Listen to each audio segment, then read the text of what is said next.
శిలాక్షరాలతో రాసుకోండి. శిలాక్షరాలు కాదండి, నేను ప్రమాణమే చేయించుకుంటాను. చేయండి, నాకు ప్రమాణం చేయండి. ప్రమాణం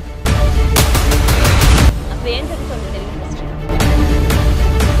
లైంగికం అని స్టార్ట్ అవుతుంది, విషయం బయటకు వచ్చేటప్పుడు వేరే వేరే కారణం. ఈ జోడీ ప్రోగ్రామ్ అన్నప్పుడు తీసుకుంటారు.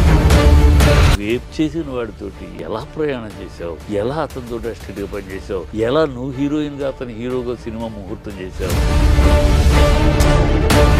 ఇది వినటానికి వింతగాను వికృతంగా లేవమ్మా. ఫాల్స్ కేసు, రాజకీయ కుట్ర ఉందమ్మా, రాజకీయ కుట్ర. ఈ చంద్రబాబు యొక్క కుట్ర. తెలంగాణలో పిల్లి చచ్చినా, ఆంధ్రాలో ఎలక చచ్చినా చంద్రబాబేనా కారణం? తన మనుషులతో పవన్ కళ్యాణ్ మనుషుల్ని ఒక్కొక్కరిని అది పవన్ కళ్యాణ్ చంద్రబాబు మనిషే కదా. అదే జానీ మాస్టర్ విషయానికి వచ్చేసరికి మీరేమో చంద్రబాబు అంటారు. అంటే ఎవ్వరికి రానటువంటి ఆలోచన ఒక త్రిపురనేని చిట్టుబాబు గారికి ఎలా వచ్చింది అసలు అర్థం కాకుండా ఉంది. ఇవాళ చంద్రబాబు, రేపు తర్వాత ఖచ్చితంగా పవన్ కళ్యాణ్. అది పవన్ కళ్యాణ్ ని తొక్కేసేందుకే చంద్రబాబు నాయుడు. పవన్ కళ్యాణ్ ని తొక్కేసేది ఏందండి? పవన్ కళ్యాణ్ తొక్కేసేది ఏంది?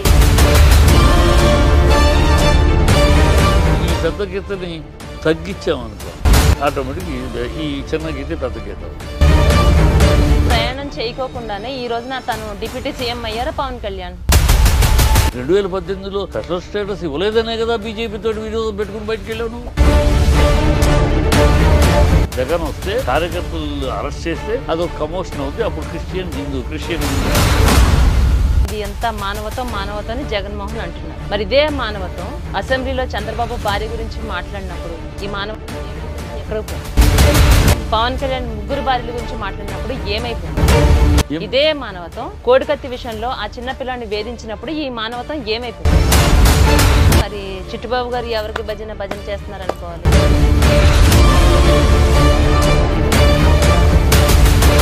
నాకు భయం వేస్తుంది అంట. ఆ మాట అట్టడానికి 40 ఏళ్ళు రాజకీయం చేసిన వాడికి సిగ్గు సెర ఉండదు. తను అంటున్నారు కదా, చేయని అనడం లేదు కదండి, అయిపోలేదు కదా, ఇంకా ఇదే కదండి స్టార్ట్ అయింది.